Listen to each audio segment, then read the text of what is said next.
G'day ladies and gentlemen, I'm just some Aussie Gamer and welcome to Democracy 4.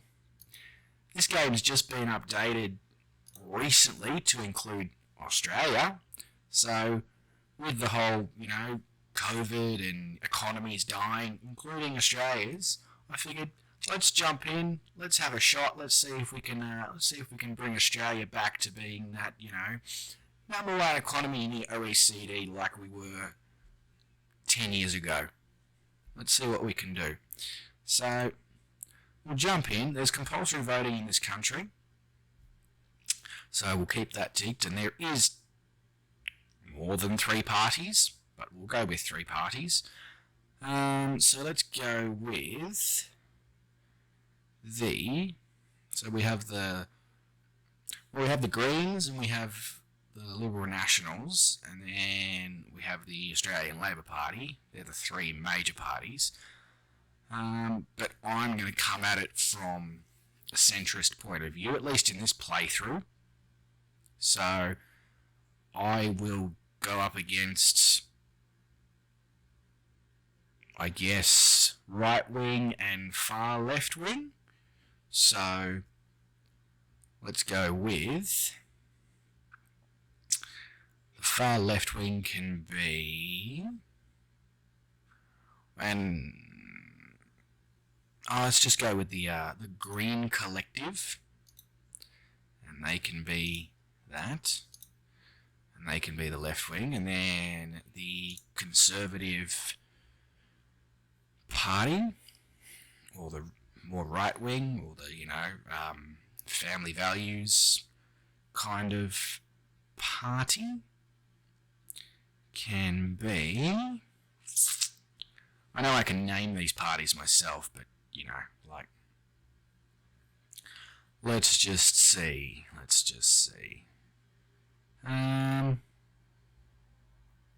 Progressive Fascist Party. Yeah, nah. Bloody hell.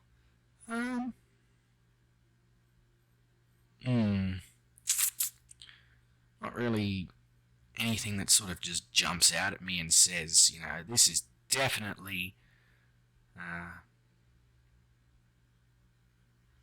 the party that would represent the right. So, the Justice Coalition. There we go. That's a good one because Conservatives like law and order, and they're blue here in Australia as well. And then let's go with the Democratic Moderates, because I'm pretty sure moderate means sort of like 50-50. And let's go with red, just because that's the colour of the other major party here in Australia. Alright, fix this country's problems. Yeah, okay. Let's see. Okay, welcome to your new job as Prime Minister. The lives of only 25,500,000 citizens are now in your hands. As you will imagine, there are a number of situations and concerns that you will need to deal with as soon as possible, while keeping an eye on the long-term improvement of our citizens' quality of life. Plus, don't forget that you face re-election in 3 years, so you'll need to monitor the opinion polls and our party membership. Good luck. At the recent election, your party won with a majority of 10%. This will give you some political power to implement your policies. Right. So, the health is screwed. Probably because of the pandemic, assuming the game simulates that. Education's fantastic. Everything else needs a good bit of work. But obviously the first thing you need to focus on is the health of this country, because even if it's not being simulated in the game, with the pandemic, we can, help out there. And there's definitely a mental health problem in this country, so we can do some shit there as well to make people's lives easier. Okay, so what have we got? We've got a serious issue with obesity, which is related to car usage, health services, food price. Compulsory food labelling is probably increasing. So So it's medium. So that uses 7 political capital, increases plant-based diets, and it doesn't really do that much for health. Nah. Need to just come in and go bang straight up on something that will, sort of help this. Let's have a look at the implementation of some new policies. Public services. Let's run a healthy eating campaign because that costs no political capital and very little money, 55.88 million. And I would say that the obesity is probably putting a serious strain on the health system, and the health system is probably costing us billions of dollars a year that we don't really want to be spending if we can avoid it. So let's get that under control as soon as we can. Now, Food Standards Agency, the fact that that's not implemented within the game, when I know for a fact there is a strict food standard agency in this country, means that I should be implementing it straight up. Farmers may regard the agency as an extra layer of bureaucracy and meddling, but public health campaigners see the agency as an essential line of defence between the consumer and food producers looking to cut costs. So that's going to be 6 political capital there in the medium. It significantly drops obesity. It does increase the food price, so we're going to have to do something about that because the food price in the country is already pretty high. And it doesn't help the opinion of the farmers, so we're going to have to help them there as well at some point, because otherwise they're going to get annoyed with us. This is all going to be a delicate balancing act in keeping everybody happy while solving the country's issues. So let's implement this at a medium, because it doesn't affect anything too greatly. Like, that's only a 6% drop. That's a 5.2% drop, and they're only, okay, the food price is going to increase by 6%, but there's ways to counteract that. Plant-based diets, again, there's ways to counteract that. So I'm going to implement that in a medium. Now, we've only got 6 political capital left, so let's come back to... Right. So that is... Okay, so... biggest problem is obesity. Is there something cheap that... Ooh, health food subsidies. Okay, this is going to help stop poverty from increasing by us increasing the cost of food. Now, I know that seems completely nuts, but spending all this money now in reducing obesity and improving people's diets is going to, in the future, reduce the demand on the healthcare system massively, therefore reducing our costs to a huge extent in relation to that. So this kills obesity. Kills it. It kills the food price, the health explodes. Okay, plant-based diets, that does have knock-on effects in relation to land clearing and farming later on in the game. But again, these are things that we can play with. As I said, it's a very delicate balancing act, and we're trying to help everyone in the country. So I'm going to put that to the absolute maximum, and I still have 3 political capital. Okay. Well, as the only thing that's flashing at me is currently obesity, which means it's at not very good levels. Yeah. Okay, so it's basically the worst it can be. Okay. Right, so that what we've implemented should definitely help. We can implement a junk food tax, but obviously I don't want to implement too high of a junk food tax because I don't want to take people out of business. I don't want to put, put people into, debt, or they lose because they have to charge extra money and therefore people don't buy their services, and etc., etc. So, I wonder, with a telecommuting initiative, no, a carpooling campaign.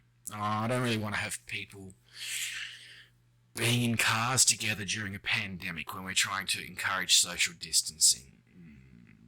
However, a telecommuting initiative that will reduce car usage, which is going to help the environment, but it's also something that's very much being utilised during this pandemic and something that maybe is worth exploring. And it only costs one political capital. Now, it's going to increase commuters' opinion hugely. But it's going to reduce commuter membership?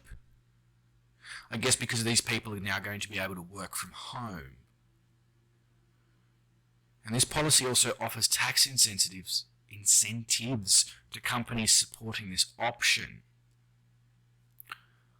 I like that because we can assist those companies later on even more greatly if they're prepared to offer a telecommuting initiative in exchange for tax breaks or whatever, as long as those are then passed on to the worker in some percentage, because I'm not here to just give big companies everything and screw everyone else.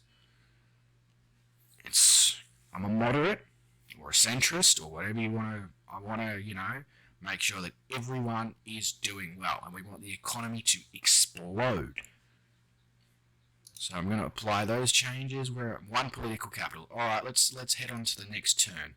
Let's see what those changes have done. So our data is showing that we will have a potentially bad situation of antisocial behaviour on our hands if we don't act soon. It's sitting just under the start trigger. So so the unemployment rate is causing this. Religious? Is that because there's a lack of religious people in Australia because it's a atheist country? And alcohol consumption. Well, yes, alcohol consumption is a bad thing, but alcohol is already expensive in this country, and I'm not really going to be increasing the cost of that because, let's be honest, Australia is a country that likes to drink. We can do other things. Debt protection law. Debt collection agencies have been in the news because of the aggressive methods they are using to extract payment from people who owe large sums of money. These debt collection agencies provide credit to people who larger, more respectable companies will not lend money. A law is proposed to limit the ways in such agencies can operate. So we can either limit agency activity, because these agencies are preying on the weakest and poorest in our society, often tricking them into borrowing money at exorbitant rates that can never be repaid. This is little more than extortion, and the government should act at once to limit severely the activities of such unscrupulous companies. Or we can allow these agencies to operate because nobody forces people to borrow money they can't repay, and to restrict the rights of debt agencies to recover legitimate debts would be counterproductive. People need to learn to live within their means and not expect the state to bail them out of trouble if they cannot learn to do so. Okay, so I see both sides here. However, with unemployment being as high as it is, I'm going to limit the agency activity because it's just too tempting for people in financial shit, and there will be a lot of people in financial shit right now. It's too tempting for them to, try and get that extra money.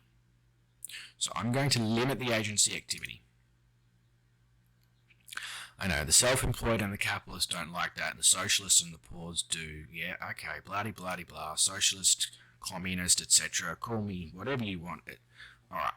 So polls report are at 16%, but that is a huge increase since the last,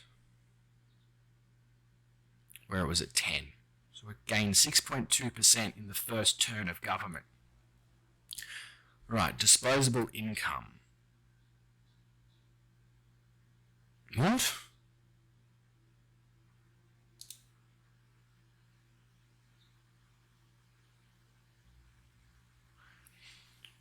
Telling me that somebody with a original income of 57,149 has a disposable income of 26,214. And that the most wealthy person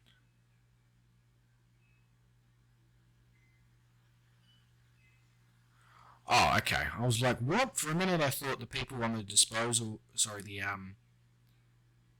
poor income had more disposable income, but no. So this person has more disposable income than they do original income.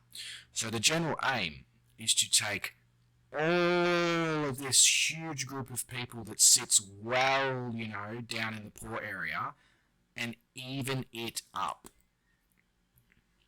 Because we want to be a centrist and we want everyone to have enough to make the economy explode. We want everyone to be in safe, secure jobs with non-exorbitant mortgages and yeah. Alright, so I've got 15 political capital again. Obesity is no longer flashing at me. Right, it's on the way down. Now, what other issues have we got? Respiratory disease, which is also affecting healthcare demand, and we have hospital overcrowding because that's probably from the pandemic, I would say, even though Australia's done pretty well in that. Okay, what's this? Just citizenship for sale, where immigration causes concern about an influx of low-paid workers or those who may be dependent on the state or otherwise represent a drag on resources. Citizenship may be granted to those immigrants who have considerable personal wealth and thus can prove they will not be a burden. This may appear to be unfair to the majority of would-be immigrants without such means. Okay, no offence to the immigrants, but at this point my main concern is this country. The people who already live here, the people who need my help to get back on their feet. So, we're going to do an alcohol awareness campaign, and that's going to help with the antisocial behaviour because it's going to reduce alcohol consumption. It's only going to cost 48 million, remembering that the cost of the healthcare system demand is probably close to 20 billion. I'm not 100% sure. I'm sure there's a way to find that out. Healthcare demand. It doesn't say. It doesn't say how much it's costing at the moment, but yeah. Alright, so let's just... Where is that the state? So what's the state health service? It's currently on some prevention, yeah, which is good. And that's about where it should be in this country. That is about where it should be. However, because Australia's already got a really decent state health service, I guess those who are not interested in state health, e.g. capitalists and all that, we could possibly implement some private healthcare vouchers. Maybe. Let's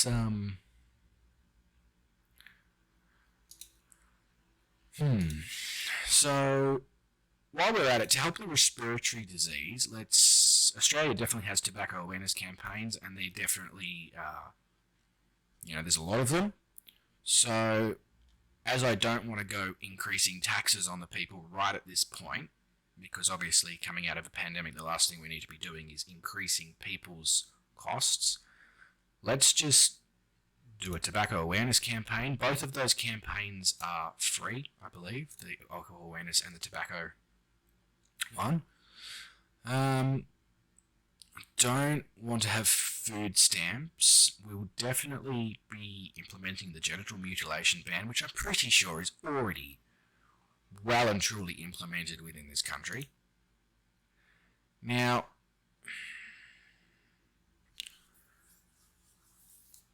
what else? Oh yes, I did say I wanted to implement a junk food tax to again help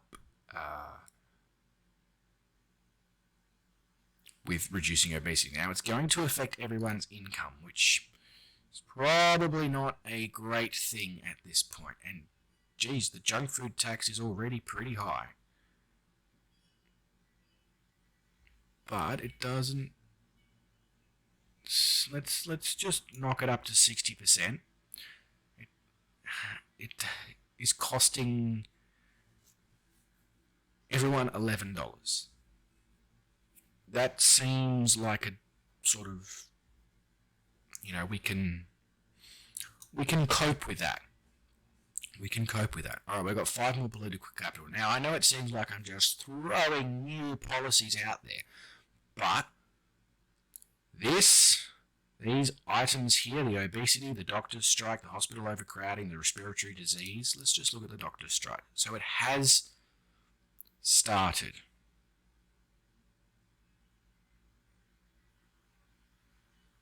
Probably because of hospital overcrowding. Okay. So we do need to implement things to help with people's health. Now, bicycle subsidies. So I've already implemented telecommuting to get people to stay home.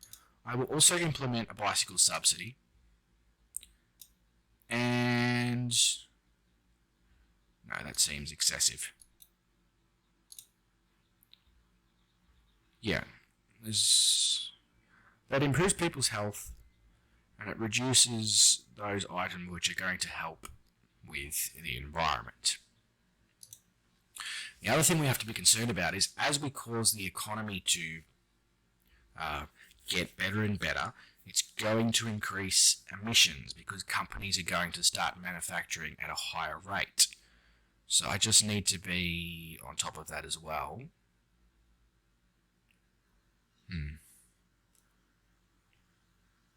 State Postal Service is contributing to unemployment. Not sure how that works, honestly.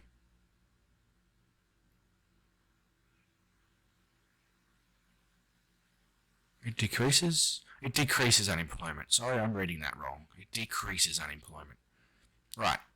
Because of the pandemic and the fact that people are out of work and the fact that a lot of people are ordering things online and things are taking longer to come and all that sort of, shite, I'm going to put a little bit more money into the State Health Service to decrease unemployment a little bit more, get people into jobs, etc. That leaves us with 1 political capital.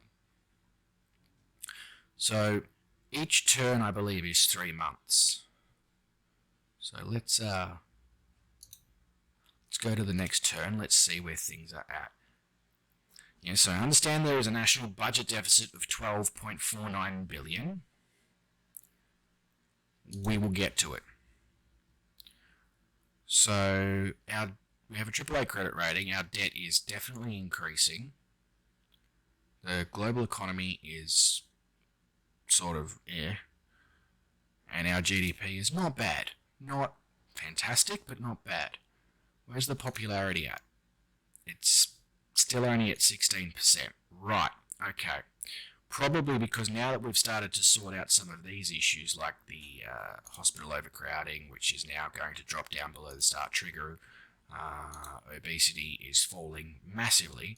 Now we need to help people get work because unemployment is, not fantastic. So, economy, right. Let's really pump some money into getting people back into work. So, a business startup campaign. Let's go. That is so cheap, and it will get people opening their own businesses and not relying on others, and therefore will help to stimulate the economy. Right. Bang. Right. What's the next thing I can do? Economy. National Business Council.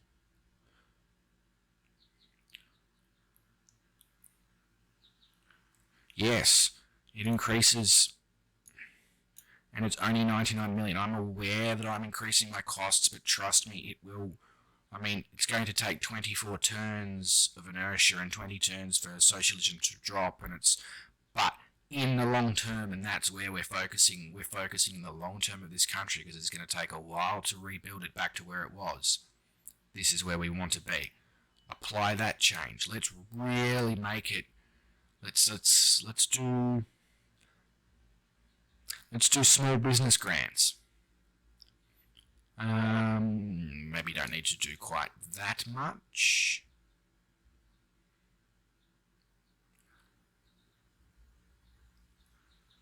Yeah, about that.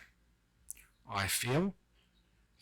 Because I don't want to have too many self-employed, because then you run into the risk of everybody employs themselves. And I guess that's, but if in the case of an economic crash, that spells a serious issue because everybody will go under at the same time. So, okay, that brings us to one political capital. So we're now 6 months in. We've spent huge amounts of money on the health. We've spent huge amounts of money on, on trying to increase the economy. Now we've got a dilemma to resolve, which is improved tenancy rights. There is currently a proposal to increase the rights of tenants in rented accommodation. The fear of suddenly being thrown out of your home or having your rent raised to unaffordable levels or waiting ages for repairs is making rented accommodation extremely undesirable, and tenants are demanding something is done. The rental market is a good example of the free market where landlords will compete for the best tenants, and tenants can pick and choose their homes based on price, location, and reputation. There is no need for further burdensome legislation here. If tenants find a landlord to be offering bad service, they are free to move to another premises. Right, so the reason that we want to improve tenants' rights is because people can't afford to buy a house. I plan on fixing that. So I'm going to keep the current rights because the general aim is to have a larger percentage of the population owning their homes than renting. And therefore, the only ones who end up renting are the ones who literally have no clue. Because by the time it gets to that point, there'll be so many grants and entrepreneur schemes and all that available to these people to get into work, free tertiary costs. Also, if you haven't got to the point where you can, and the fact that we're going to make it easier to buy a house, if you haven't got to a point where you can actually buy a house, I can only do so much. I can't spoon feed it to you. So we're going to keep the current rights. I know it's going to make the capitalists and wealthy happy at this point, but as I said, the general idea is to enable more people to own their homes than rent their homes. Right, next turn. So that takes us 9 months into government. National sports stars gagged by foreign power. When sports are a business, athletes need to check their contracts before speaking their mind. A grovelling apology was issued to a foreign superpower who took exception to support being voiced for a protest movement in their country. What? I'm not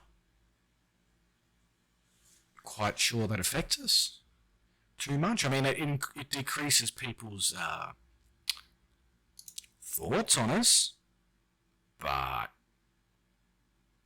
yeah, that's it. And major donor has abandoned the party, which reduces my thing as a strong leader, blah, whatever. We are currently in the process of improving these things. how the health of this country is exploding, and you, okay, whatever, you do you. We are up to 18%. Okay. Need to be careful here because now we're coming up on 1 year.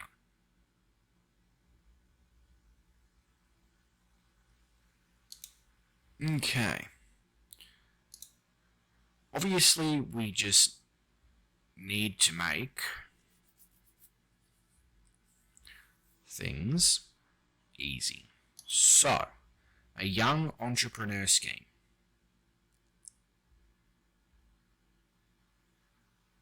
Right, this will secure people's futures, especially the young, who probably feel right now, with the whole pandemic and the state of the economy being so slow in this country, that their futures are probably not fantastic. So that's something we definitely need to do.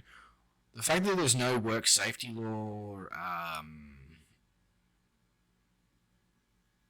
implemented as such is interesting, because Australia definitely has work safety laws. Right, we need to get a trade council established, because we're going to bring this economy up from within this country, reigniting production from within Australia itself. So, the best way to do that is to implement a trade council. And we're going to maximise it so we can make the world know that Australia is again manufacturing. Come and see us, we've got everything.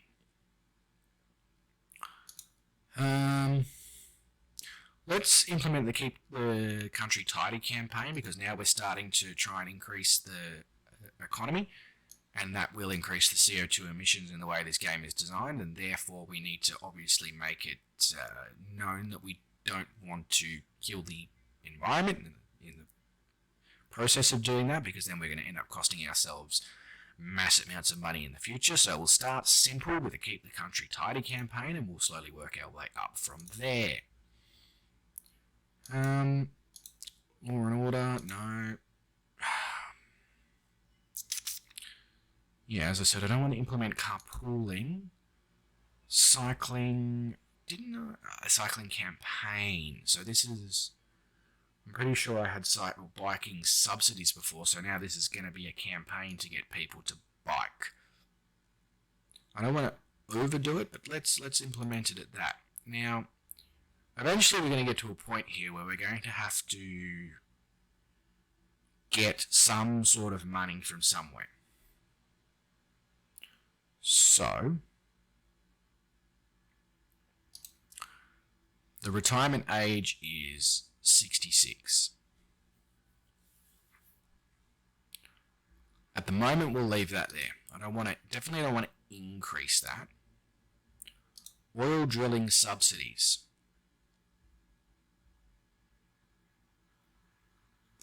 Yeah, so I'm going to just drop that slightly, because we're going to provide money for these companies to move away from fossil fuels and into more environmentally sustainable ways. And I'm not talking electric cars, because I know that there is so much shit involved with that as well. But yeah, this we're going to stimulate the economy in a much more environmentally friendly fashion, moving with the times. So that will do that. That leaves us with zero political capital. So this is going to take us into a year. I really hope we're starting to see an increase. Here we go. So the budget deficit is now, despite the huge amount of money that has been spent, our budget deficit is almost back to where it was when we first started, because now the economy is moving. Slowly, but it's moving. So the GDP is still slowly dropping away, and that's fine. It's a lot slower than what it was. So, let's sort out this issue. First, squatters' rights. A large empty house in one of the best neighbourhoods of the capital has been taken over by homeless people.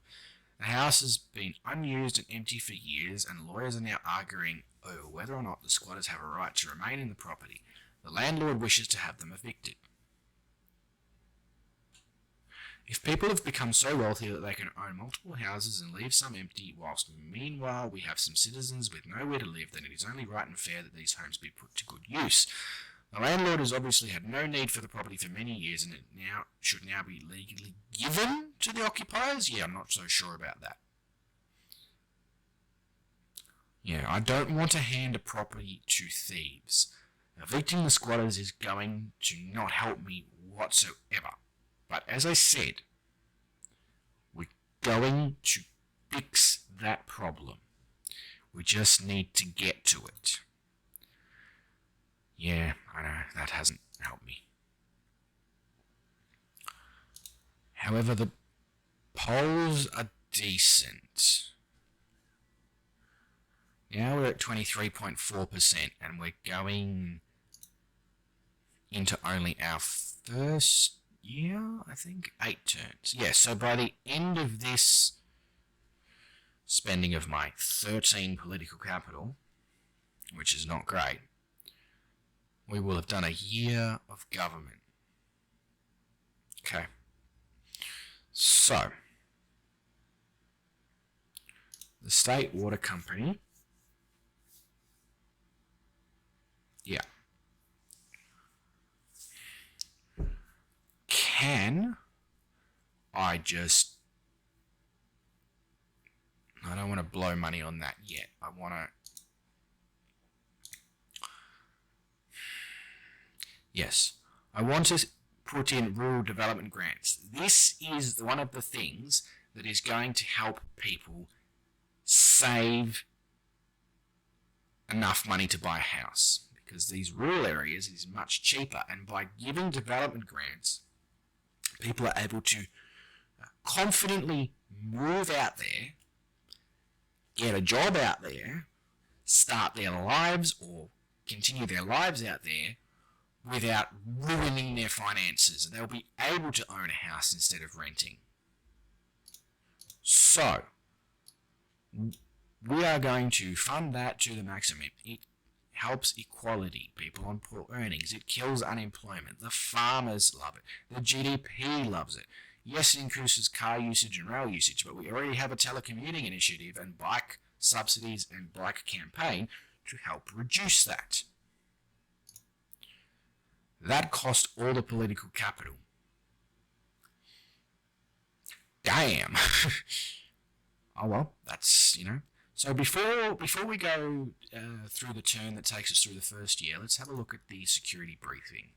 So, as expected, the people who are not happy with us are the environmentalists, the diversity people, the Federation of Entrepreneurs, probably because we're just allowing everybody to become an entrepreneur, and they probably don't like that. But the good news is that none of the violent membership groups are currently active.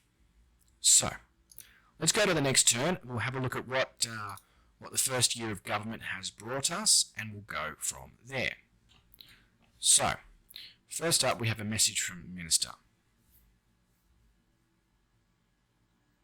So, I may be able to persuade them to stay by taking steps to further please their core supporters, middle-income earners and Liberals. I'm trying. Can't do everything in a fucking year, you stupid child labour law.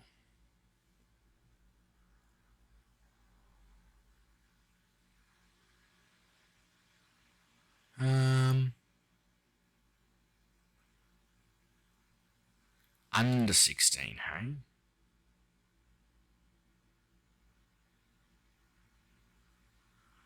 You see, the thing is, in this country, you can work from 14 and 9 months.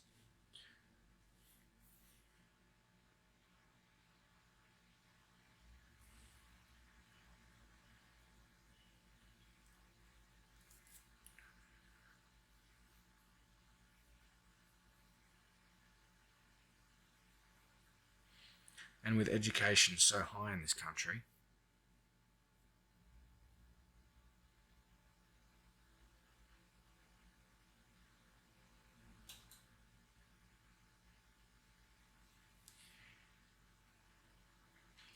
yeah, maybe I should compromise because I'm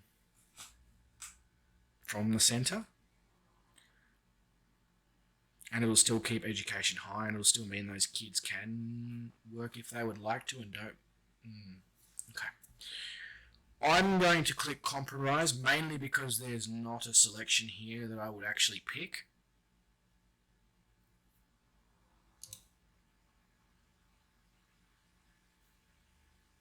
GDP down 1%.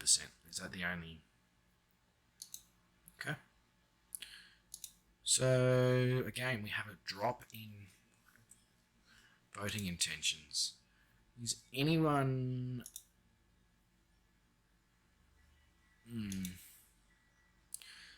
Yeah, okay.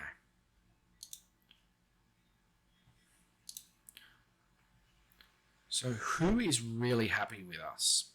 Oh, that didn't... What? I didn't... Anyway. Who's really happy with us? Patriots, the poor, the retired, the socialists, the state employees.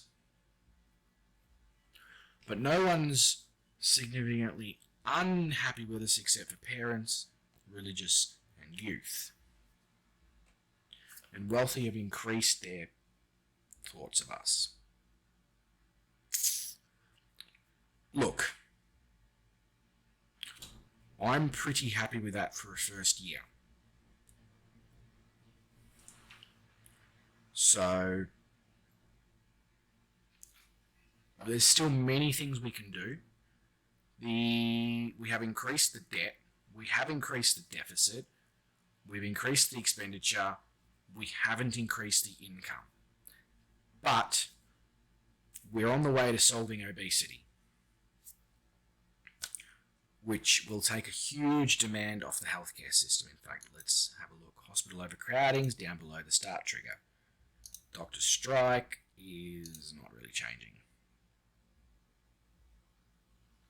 Obesity is literally about to hit the stop trigger. That's going to be massive when that occurs, when there is no more obesity left in this country. Respiratory disease on the way down because we've run a smoking campaign, because we've reduced the pollution from oil drilling, because we've reduced the number of cars on the road through the telecommuting initiative. Right. Good. Okay. Year one done. I'm going to leave it there. And we'll pick it up for year number 2 in the next episode. If you like what I'm doing with this Australia playthrough, like, hit the bell, subscribe. Let me know. Let me know what you think I can play with, change, adopt, remove to help this country grow. You as the viewers are just as much involved in this as I am. Anyway, until next time, good morning, good afternoon, good evening. Thanks for watching. Enjoy the rest of your day. See you next time, and cheers.